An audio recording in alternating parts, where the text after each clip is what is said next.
Great. It's great to be here this morning. As Brian mentioned, my name is Chad Schafer. I am a professor over at Carnegie Mellon, which is my office is literally a 15-minute walk from here. It's great to see you all here this morning. I've been involved with projects associated with astronomy for 25 years now. It started with my dissertation work at Berkeley.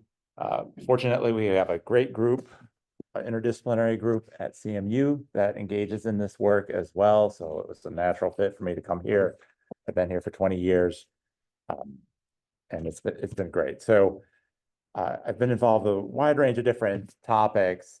Today, I'm going to be talking about probabilistic graphical models, as you can see here. But really, this lecture is, I would say, more about thinking about how models are constructed and also about maybe what I might call the algebra of working with distributions and likelihood functions. Some of that, or maybe most of that, should be a review, I hope, but it's a very useful skill and thing to think about and make sure you have down. So let me jump into this. All right, so what am I going to talk about here? Probabilistic graphical models, PGMs. This is really a framework for visualizing the dependencies between random variables. And when I say random variables, I'll get into this a little bit later. I'm including within that parameters, the unknown parameters of a distribution, along with the observations, the random variables which model that we actually get to observe. This framework then leads to a natural way to think about how the parameters can be estimated or how to best fit these models. A lot of times when people talk about PGMs, what they're really referring to is what are referred to as Bayesian networks and the DAGs, the directed acyclic graphs, which are associated with those. That's really like the main chunk of it. And that's what I'm going to be talking about here. Probably like every other lecture you've had as part of this program, we have entire courses on these topics. So obviously we have to really boil down to what I think are the most important elements. There is this nice textbook. I can get it for free through SpringerLink. I hope you could as well, by Sukar on probabilistic graphical models. And Bayesian networks are covered in 2 chapters of that book, just to give you a sense that there's a lot of other things. Markov chains can be thought of as probabilistic graphical models, but you couldn't think of those as DAGs. So this is really just a focus on the Bayesian networks on these directed acyclic graphs. And before I forget, if anybody has any questions at a time, just interrupt me. I think I've got sufficient time to cover what I've got here, more than sufficient time, and then we'll have time for discussion afterwards and such. But at any time, just jump in if you have any questions. All right, so we have to start with some basics of graph theory, very basics. Graphs consist of nodes or vertices that are joined by edges. Those edges can be either undirected or directed. And by extension, the graphs that are constructed can be either undirected or directed, depending on if all of their edges are either of those. So here I've got very simple examples of 2 graphs, each with 3 nodes. The one on the left is undirected. The one on the right is directed. You can see these labeled edges here. You can have graphs that are mixed, that have a mix. You know, this entire field of graph theory covers a lot of ground, but our focus here will be on directed graphs. An acyclic graph. So a cyclic graph has some has at least one loop in it. Here you can see in this cyclic graph, I've highlighted the loop which is formed in red. So, and I want to be clear, when I talk about a cycle, we're following the direction of the path. So we can go from E to C to B and E to C to B, but as soon as I take away that one edge going from E to C, it is now acyclic. There are no longer any such cycles. This graph is, of course, also directed. That is what makes it a DAG, a directed acyclic graph. One additional definition I want to throw in here: the ancestors of any node X are all of the nodes from which there is a directed path to X. Makes sense, right? So in this DAG that I'm showing here on the right up here, every node is an ancestor of E. You can reach E from anywhere, but C has no ancestors. All right. That term will come up a little bit later. All right, so the key result here is that any Bayesian network can be represented as a DAG. There's a one-to-one correspondence between a directed acyclic graph and a Bayesian network. It's just a way of representing that model, if you will. So within this framework, within the probabilistic graphical model framework, open circles represent random variables, both parameters and observable quantities, the actual data that we get to see.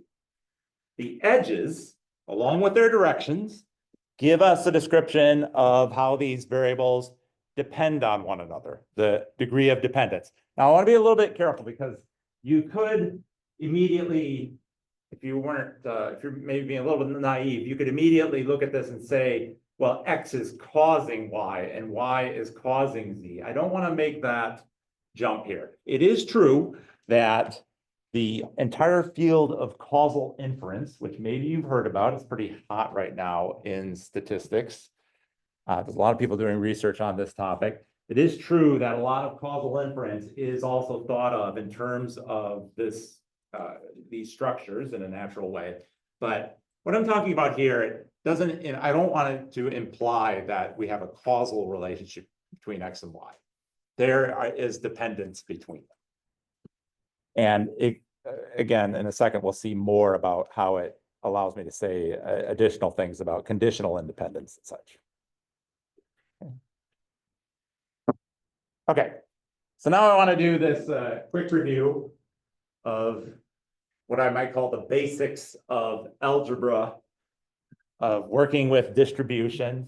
So I'm okay to erase this, Brian, or should I flip it over? Or all right. So just running through this list here. These hold in general. I can take the joint distribution. I'm using P here to represent a density, right? Actually, normally I would use an F, so you might see me make that mistake during this lecture, but I'm trying to be consistent with other things. P is the density here. I've got the joint distribution between X, Y, and Z can be decomposed in this way, right? You can always pull out any number of random variables and condition on them in that way. A pair of random variables are independent if you can factor it. P, X, Y is the product of the two marginals. From that, you get that the conditional distribution of X given Y is the same as the distribution of X marginally, or vice versa. Y given X is the same as the marginal for Y. On top of that, I have this notion, and maybe this is not as familiar, but it's important for this discussion. I can say that random variables are independent conditional on Y in this circumstance. So given the value of Y, given the value of the random variable Y, I can factor the joint distribution between X and Z in this following way, right here. And from this, I can get this result, that the distribution of x given y and z is the same thing as the distribution of x given y.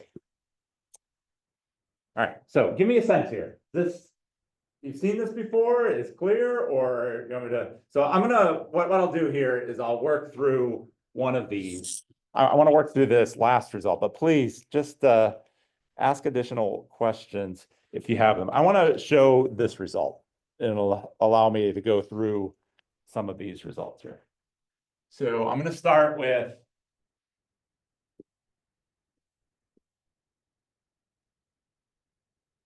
the distribution of x given the two random variables y and z. So if I knew the values of y and z, what is the distribution of x? So turning that first relationship around, and maybe you've seen this from like an intro type stats course, this can be written as the joint between x, y, and z divided by the marginal for y and z. All right. Again, that's just taking the top line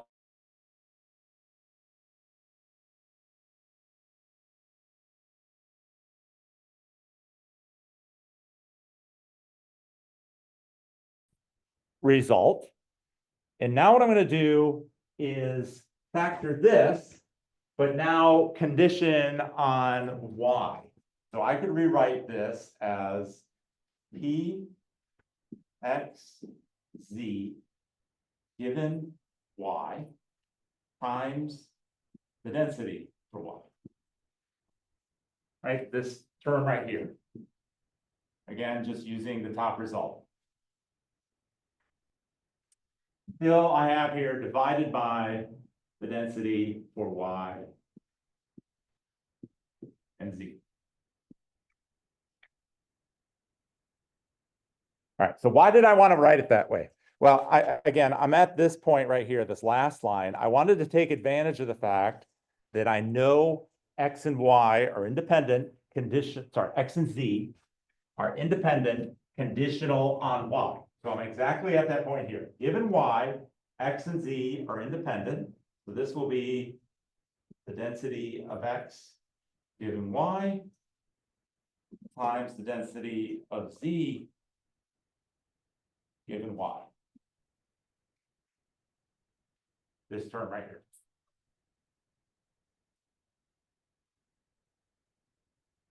Then I still have this density for y divided by the joint distribution for y and z. Okay. So that's where I use the fact that they are independent conditional on z. Am I making that noise? Am I the one? Yeah, I think your microphone. Thank you. Should have noticed that earlier. Again, that's why I can't hear myself. I really don't think it's necessary. Do you think I need the microphone? Okay, I'll do it. All right, so this is the point at which I'm using the fact that x and y are, x and z are independent, conditional, or given y. Right? That's where I've used that before.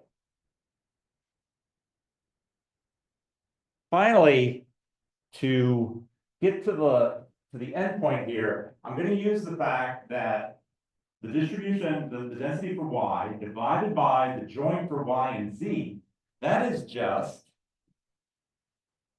I've got here, x given y, distribution of z given y.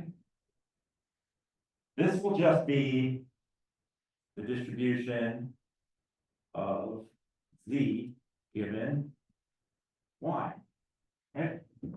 The joint for y and z divided by the distribution for y is just the distribution of z given y.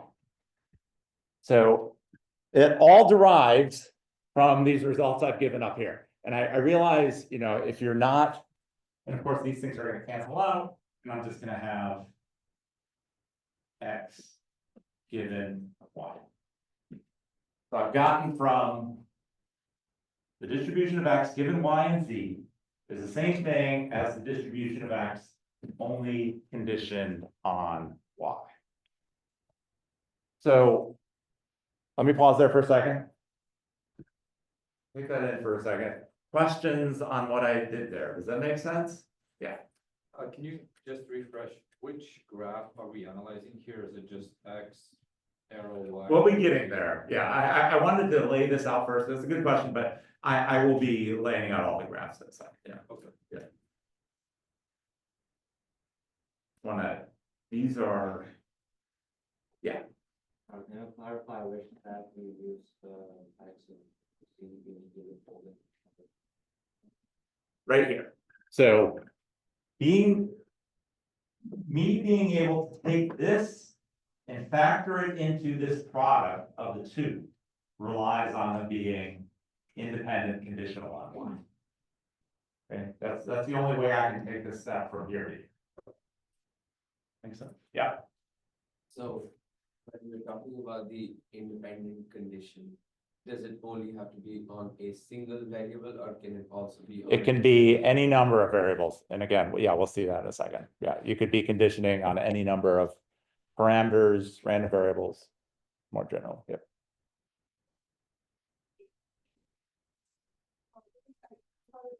For example, like we had a birthday problem that the data that I'm born is completely independent from the data that my friend is born. Yeah, sure.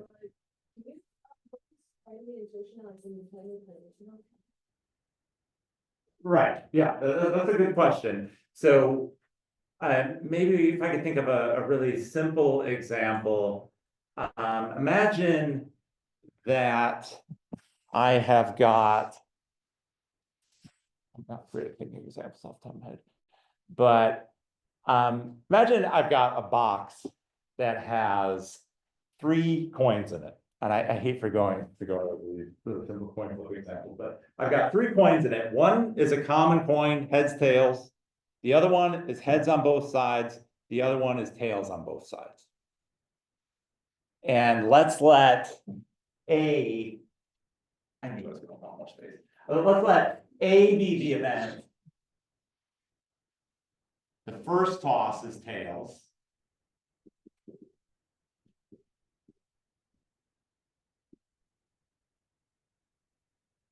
And B is the event, second toss is tails. So somebody had a problem with the board here. Second toss is tails. And so what I'm going to do is I'm going to randomly choose one of the 3 coins with equal probability, and then I'm going to flip that coin twice. Are A and B independent in that case? We have this notion that coin flips are independent, but are they independent in that case? No, because if the first event occurs, if it came out tails, then I have some information about, or I have some sort of indication about which of the 3 coins I chose out. It's more likely that I chose the 2-tailed coin, right? Than it was prior to that information. And the use of the word prior is very intentional. Right? So they are, in fact, dependent on one another. One provides information about the other. Again, I don't want to think of it in a causal term, but they are dependent on one another. Now, if I added in a third event, namely, let's say I chose the 2-tailed coin. So, how about they chose the fair one? It would work either way, but it's better. As soon as I condition on that event, they are now independent. If I know that I chose out the fair coin, whether or not I got tails on the first toss has no effect on the probability of getting tails on the second. All right? I hope that isn't too simplistic. I think in some of the models that we'll see later on, I can talk about that a little bit more, but that's like a very simplistic example of where it comes from. But I certainly acknowledge it's a strange concept the first time you see it, maybe even the 10th time you see it. But yeah, that's what it means. Great questions. Other questions on this?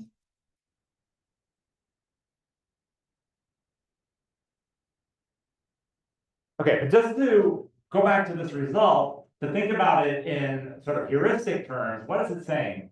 It's saying that in this case, where X and Z are independent, conditional on Y, the distribution of X conditioned on both Y and Z, this Z is providing no useful information, right? There's nothing additional on being told by conditioning on Z, because Y already has the information that I need about X. So that conditional distribution is the same as the conditional distribution of X given Y.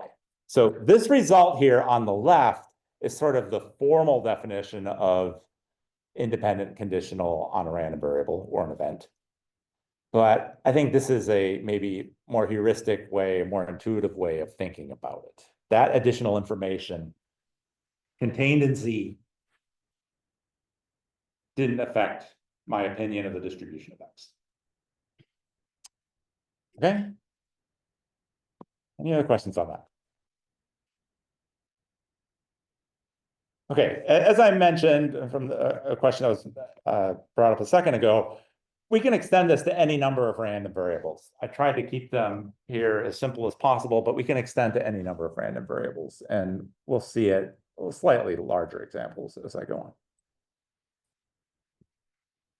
Okay, so let's now jump into how do DAGs tell us about conditional independent structure or independent structure. So there's three types of structures, and I've boiled them down to like the simplest graphs here, 3 nodes each. Three types of structures that I want to refer to. This notion of a chain where X goes to Y and Y goes to Z. This notion of a collider where X and Z are both directed into Y. And then finally, the third possibility is a fork. Y is directed into two other nodes, Y and Z here. Okay, so I want to talk through each of these and what they imply. So first off, if there is a chain from X to Z in this way, one thing I can say is that X and Z are definitely dependent. I want to be clear about that. X and Z are definitely dependent. That means that the conditional distribution of Z given X is different than the unconditional distribution of Z, the so-called marginal distribution, we would call it. And dependence is a symmetric concept, right? This would imply that Z and X are dependent, so I can flip these things around. Right? So they are definitely dependent in this case. But if every path from X to Z in my graph passes through Y, then X and Z are independent conditional on Y. So it's like you're saying that whatever information that's getting passed through from X to Z is already contained in Y. So there's no additional information from X. So once I condition on Y, X and Z are independent. So in this case, I can write the following. For this simple graph, X and Z are independent conditional on Y. In other words, the joint distribution of X and Z given Y is the same as this product, just what I wrote up a second ago. Likewise, we have this result. Again, what I was just deriving here. So in general, the joint distribution of X, Y, and Z could be decomposed as follows.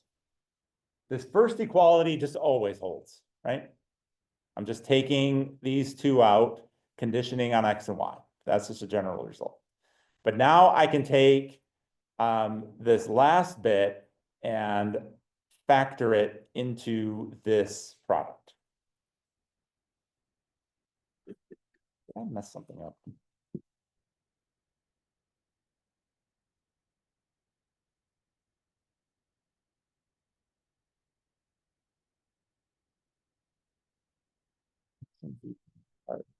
Condition. No, sorry, I'm right. It's fine. Yeah. So I'm using, I had to think about it. I'm using this result on the first expression. And then for the second expression, I'm just, again, using the standard result that the joint of X and Y can be factored into the conditional distribution of Y given X times the marginal for X. Okay, so you'll see what I'm trying to do is factor them out as simply as possible. Given this graph structure, what does it imply about the joint distribution of these three random variables? I'm trying to break it down as simple as possible. Yeah. How do you ensure that information isn't lost when you go from X to Y that can be recovered when you go from Y to Z? Like with the obvious example being, you go from field level statistics in X to like summer statistics in Y, try to go back to field level statistics in Z. Okay, this is a great question, but it's sort of like moving into a very practical issue, which I think is very important, but versus at this point, it's like extremely mathematical. So what I'm saying here is that when I write the graph in this way, that is what we are assuming. But it's a great question. And I think, when we write up models, one of the reasons we want to write things like this, or one of the advantages to using this framework, is it allows us to identify the assumptions that we're making and then to think about those questions. But it's a great question, but yeah, you're shifting into a very practical issue where at this point, this is like completely in the theoretical world, for better or worse. Okay, but again, I'm taking this joint and decomposing it as far as I can. All right, the second case I talked about, or I had on that list of three things, is this notion of a collider. So here, X and Z have no shared ancestors, and they are not each other's ancestor. Right? In this example, this is the collider example. So in this case, X and Z are in fact independent. Well, we might say marginally independent, in the sense that if we don't condition on anything, without any conditioning information for X and Z, we can factor the joint for X and Z into the product of their marginals. So they are independent in that sense.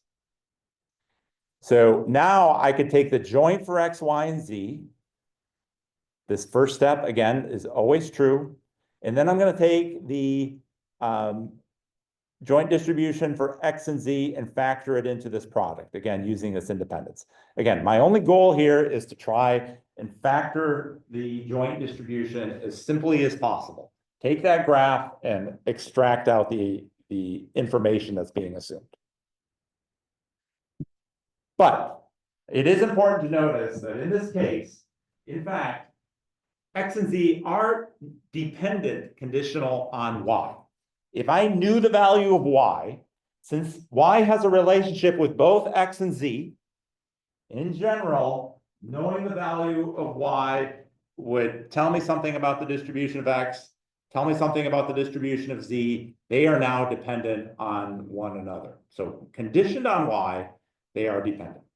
So this kind of structure does not imply conditional independence of X and Z given Y. They both are related with Y. So once I condition on Y, I know something about both. All right. Finally, this fork structure that I put up. So Y is directed into both X and Z. Now, in this case, it is true that they are independent conditional on Y, and it has to do with the directionality of these edges. So the joint distribution in this case can be factored as, again, using this basic result. But then I can take the distribution of X and Y given Z and factor it into this product. Now that one I did mess up.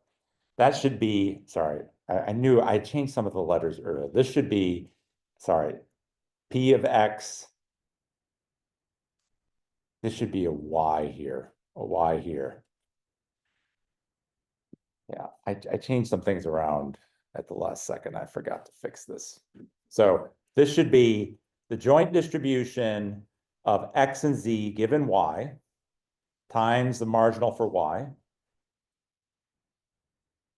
And then this will be P of Z given Y, X given Y, times the marginal for Y. I will fix that. Sorry about that. But you get conditional independence of X and Z given Y in this case, based off this graph. Okay. I'll post the corrected version during the break. All right, so that's the three main possibilities, but now we want to build it into more complicated graphs to find more general conditional independence structure. So a kind of informal way of saying this is this following statement, which you'll hear sometimes or you'll see some places. Each variable is conditionally independent of its non-descendants given its parents. Kind of a mouthful, but you'll see that the technical definition is worse, that I'll put up in a second. So that's one way of thinking about it. So in this example here, Z and V are independent, conditional on both X and Y. So if you knew the values of X and Y, V and Z are independent of each other. So each variable, think about the variable Z, is conditionally independent of its non-descendants. Its non-descendants include V, right? V is not a descendant of Z, given its parents. So the parents of Z are the edges which are directed into it. So that would be X and Y. So Z and V are independent, conditional on both X and Y. So that means that I can take the joint distribution of V and Z, conditioned on X and Y, and break it up into this product. So given X and Y, the joint of V and Z can be factored into the product of these two conditional distributions. Right? That concept is going to come up again and again here. Now, this is a technical comment I really just wanted to put in here so that you could look at it. You can search this stuff up and maybe get better definitions as well. But this gives a more rigorous explanation or definition as to under what conditions things are conditionally independent. But I think for our purposes here, we can definitely stick with what we've talked about so far. Okay. This is the DAG I just had up a couple slides ago. Simplify this joint distribution. So I have this joint distribution for 4 random variables. I want to simplify it as much as possible. So decompose it as much as possible. Okay, why don't you take 1 second to think about this and start from this result right here, or take advantage of this result, if you will. So I want to start with the, don't look at the next slide, but remember the goal here is to start with the joint distribution of V, X, Y, and Z, and decompose it as much as possible. Simplify it as much as possible. Think about how you might do that for a second. And you want to take advantage of that result we have.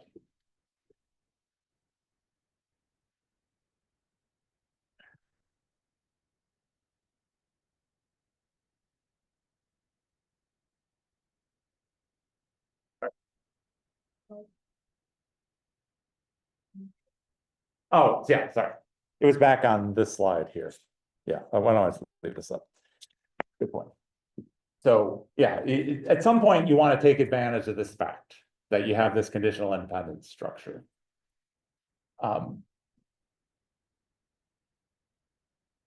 So that might suggest to me that I start by writing something like this times the joint for X and Y, right?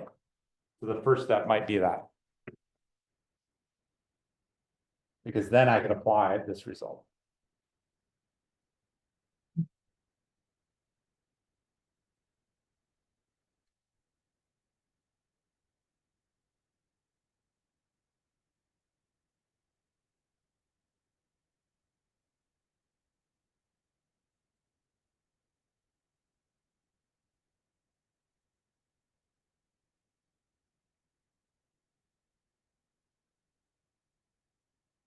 All right, let's go through this.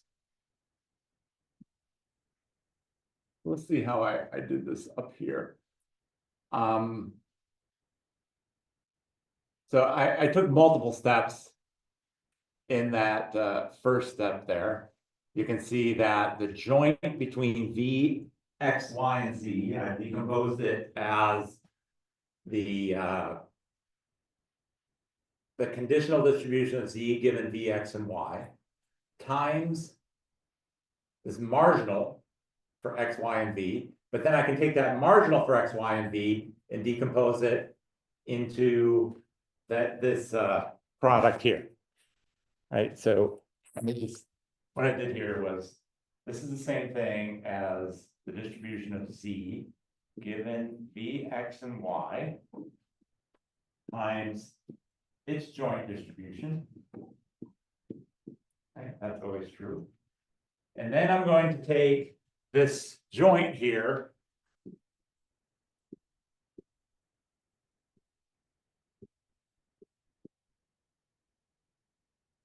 I'm going to condition on V. So this will be X, Y, given V, and then you have to multiply that by that margin. Right? This fact that the joint can be decomposed into a conditional times the marginal of what you're conditioning on, that gets used again and again. It's sort of like the fundamental law of working with distributions.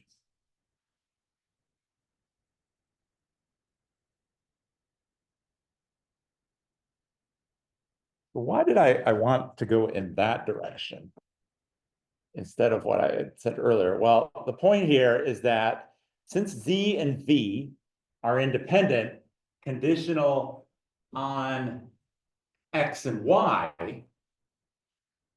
V does not provide me any additional information. So this is the same thing as P of Z given X and Y. This right here. That's where I'm using the conditional independence. V doesn't give me any additional information because I've already conditioned on X and Y.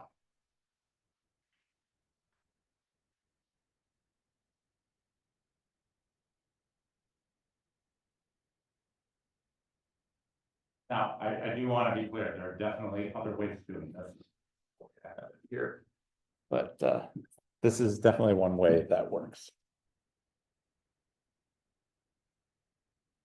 Yeah.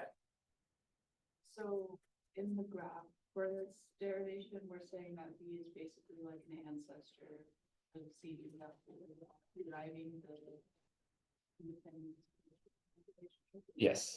Is this generalized to like other non-parent relationships? Like, I don't know, X and Y went somewhere else and also to Z, you know, and kind of like a certain relationship. But as long as, I guess, I hope this is getting at your question. As long as every path from V to Z passes through X and Y, then it's going to be independent conditional on those. So as long as you don't have another path from V to Z that maybe goes through U or something, then it'll be independent conditional on X and Y. But if it have another path going through U, then you would have to condition on U as well. So what if X and Y to Z and something else? And then you'd be fine, right? Because that's a descendant of X and Y. Yeah, that would be fine. Yeah. Yeah, great question.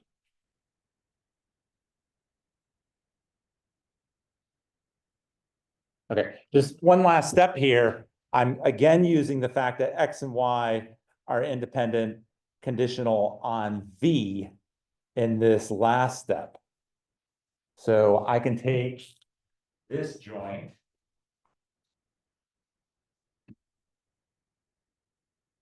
and factor it as X given V, Y given V. How do I see that? X and Y are independent conditional on V. If you told, that's using the fact that this is a fork, right? From V, X, Y, if I just ignore Z, I'm back to that fork structure. So as we mentioned earlier, conditioned on V, X and Y are independent, right? These three, V, X, and Y form a fork. So I'm using that here to arrive at this final form, and I can't simplify it anymore. That's the simplest form we can get for this joint distribution. Questions on that?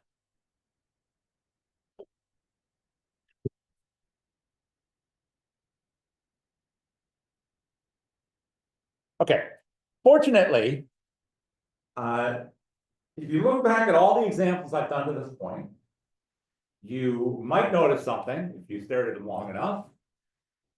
There's an easier way to get to these answers. Obviously, it's important to understand how you're getting there, but there's an easy way to get to these results by noticing the following. To decompose the joint distribution, you only need to condition each node on its parents. So for example, in this DAG, I've got 5 random variables. The joint distribution could be decomposed as follows. Well, U doesn't have any parents, so it is just the marginal distribution for U. I look at V, its only parent is U, so I condition V on U. X, its only parent is U, so I condition X on U. Y has 2 parents, V and X, so I condition Y on V and X.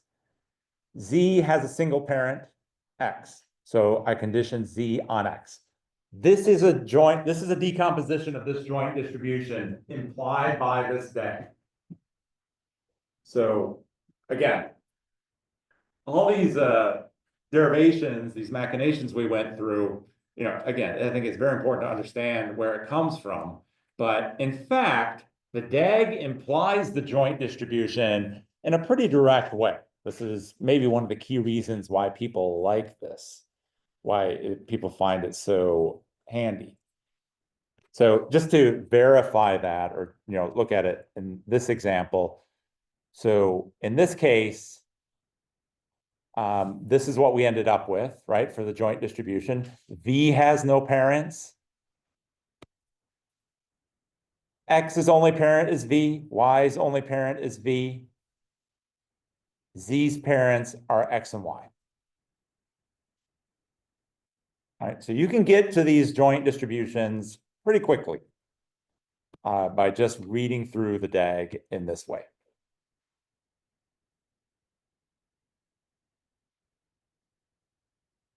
All right, so that's a really nice result. Question? Yeah.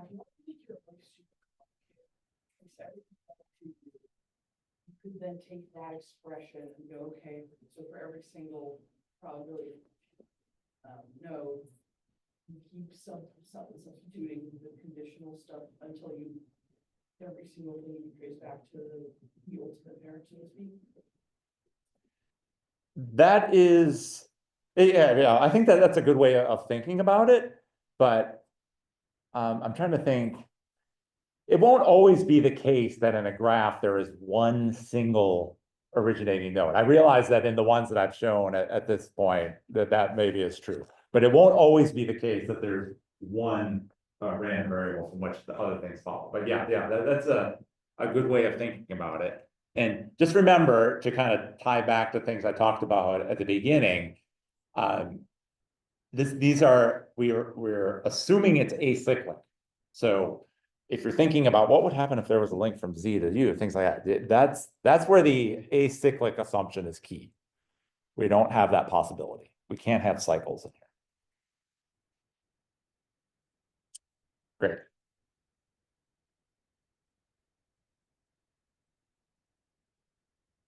Okay. Why don't we just do this quickly on this example? So given what I just told you, take this and decompose it into a joint distribution. Hopefully it'll be a little bit easier given what I explained.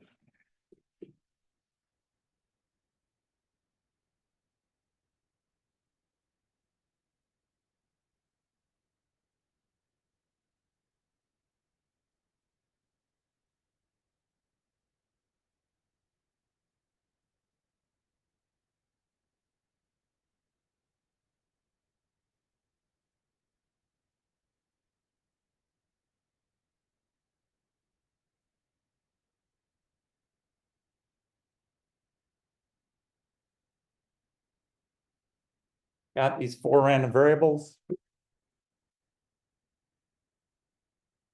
And again, I just want to think about who are each of their parents. V has no parent.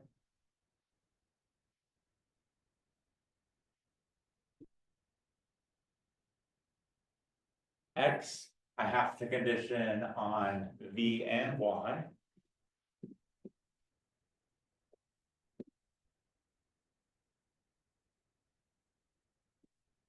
Y is conditioned on V.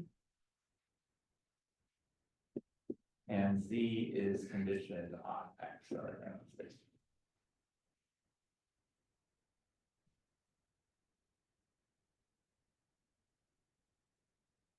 Okay.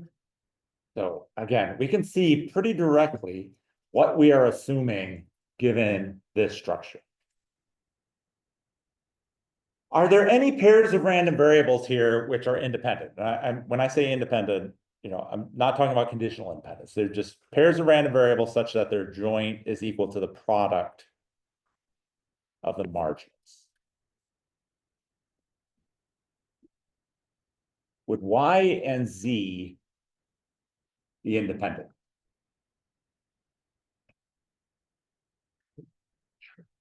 No, because I've got a chain going from Y to Z. So there is a direct relationship between those two. So in fact, you can form chains between any of these. So we can say that nothing is independent. There's plenty of conditional independence going on, but there's nothing independent.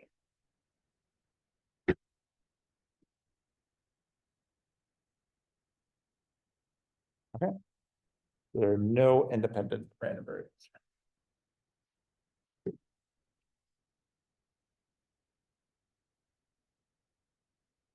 Okay. Let me now take a step back and, within the Bayesian framework, which obviously is quite predominant within astronomy and cosmology, maybe you don't even recognize the fact that it's somewhat unique. The use of Bayesian approaches within astronomy is probably the field in which it is the most common.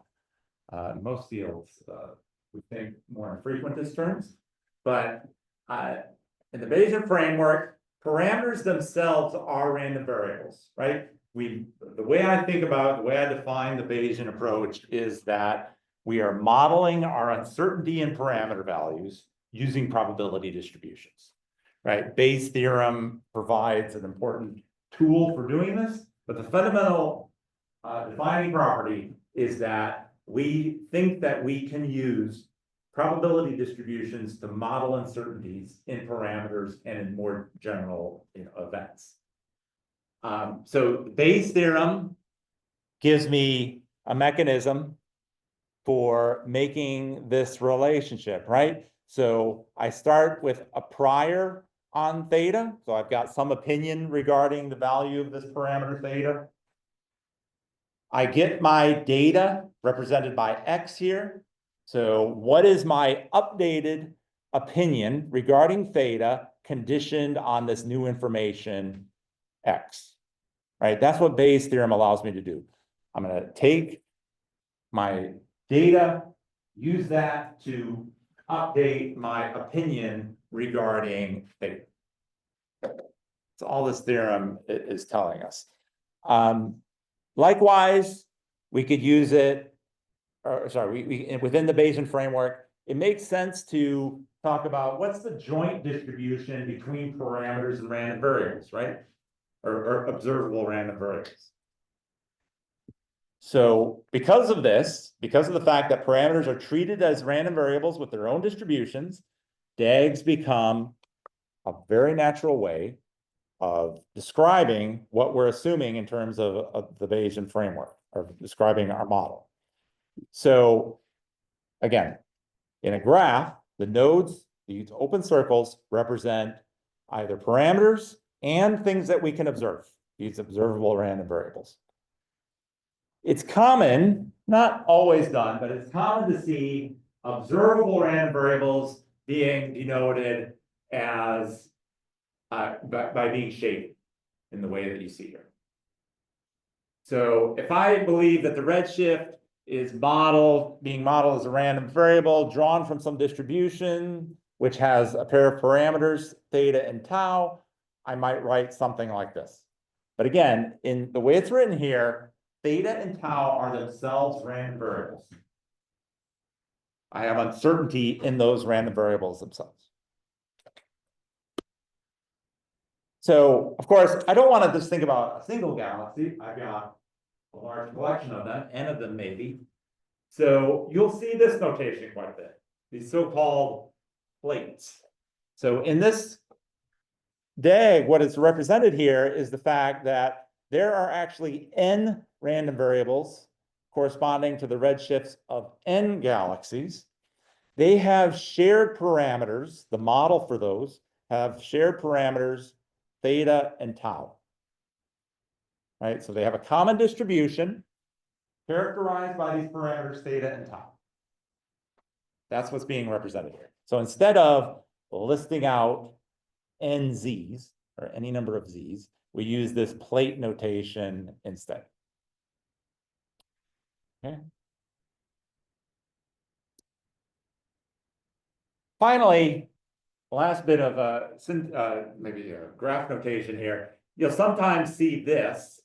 So these closed circles representing fixed nodes. So quantities that are not being modeled as random variables. So these might be parameters that are taken as being constants. They might be like the time points at which you observe a light curve, which are not being modeled as being random. But they are important ingredients, of course, into the model.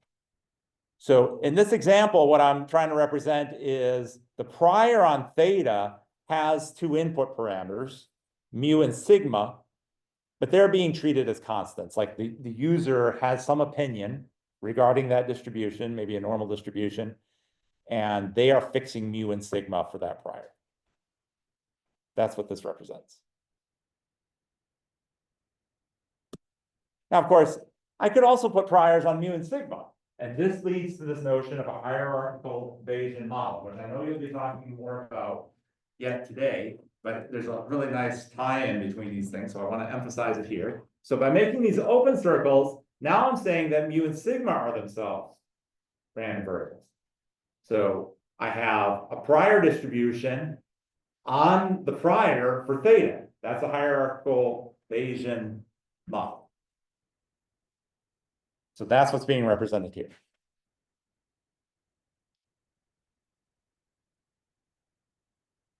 Okay, not gonna go through this whole thing, but I just found a couple examples I wanted to point to. This is from a paper. They were creating a hierarchical Bayesian model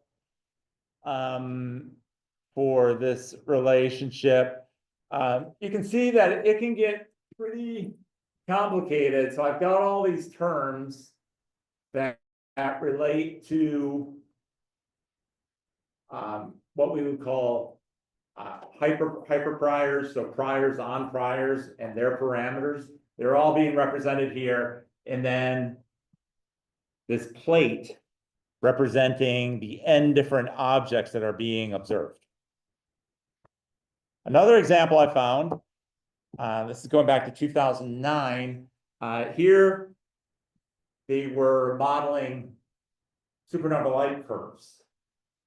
Casey Mendel was doing this. He was actually here at Pitt, I think at the time he did this, along with Michael Woodvasey, who's a professor here at Pitt. I remember them talking to us about it back then. Seems like ages ago now. But they, again, were creating this hierarchical Bayesian model for what you actually get to observe. So in this example here, I know it's on the next slide. I'm going to pull up my version so I don't have to flip back and forth. But in this example here, what we're looking at are, so these observables, the shaded regions, we're looking at the measured light curves, that's the Ds, along with the redshift, the Z's, right? Now, they did not use plate notation. It would be nicer in terms of this lecture if they had, but they're showing it just, here's this first light curve, the first supernova, on down to the nth here. So they represented it in a slightly different way. But you can see that these parameters, so here I've got mu, those are the distance modulus for each of the supernova. The A's are the extinction parameters. The size are parameters that describe the light curve or the supernova intrinsically. So as it is at its source. The phi's are meant to be parameters that describe it as it observed. So the phi's are impacted by the size, of course, but they're also impacted by the extinction and how far away it is. So those are all affecting the phi parameters. The distance modulus, of course, is directly related to the redshift. Right? But on top of that, priors are placed on these parameters. So there's a multivariate normal prior with a particular mean and covariance matrix that describes the size. So those are assumed to be drawn from this distribution characterized by mu and sigma. The extinction parameters are assumed to be drawn by an exponential distribution, which has a parameter tau a.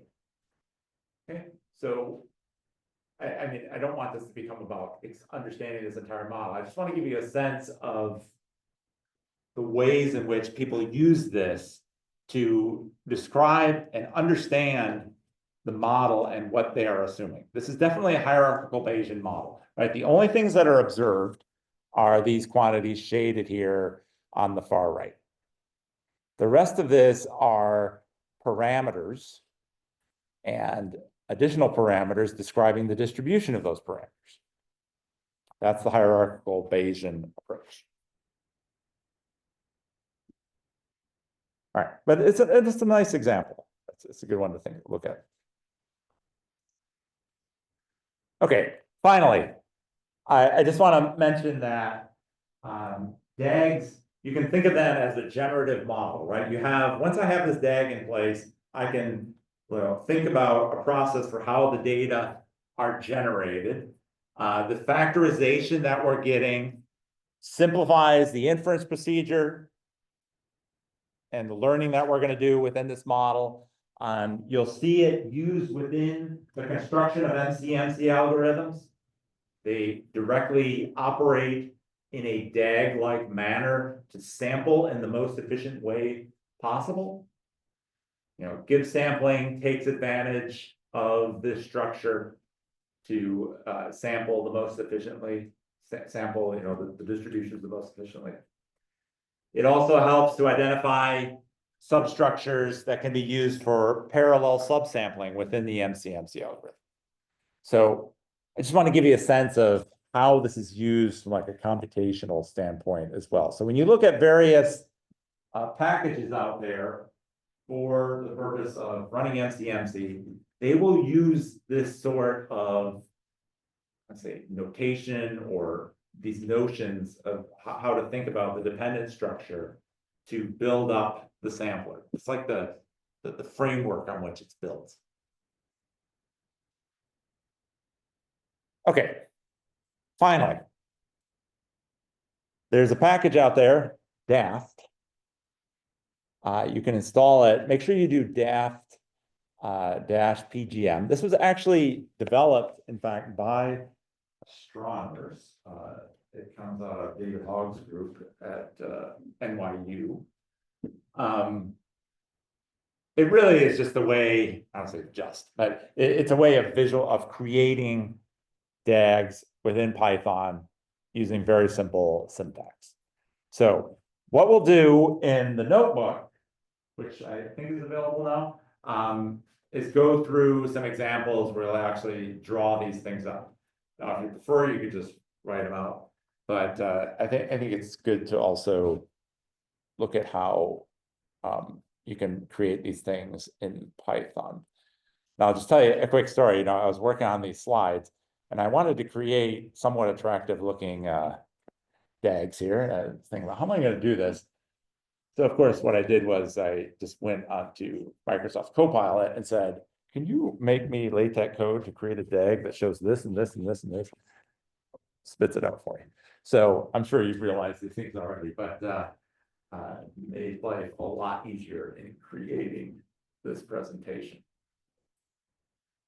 Okay, so I'm sorry I went over a lot of great questions though, and I think we have a little time for a break now, is that right? And then please ask additional questions. I'm going to lunch, so I'm happy to go to lunch as well, but then we'll be doing these exercises before lunch, and I'll be here. So thank you. Thanks a lot. And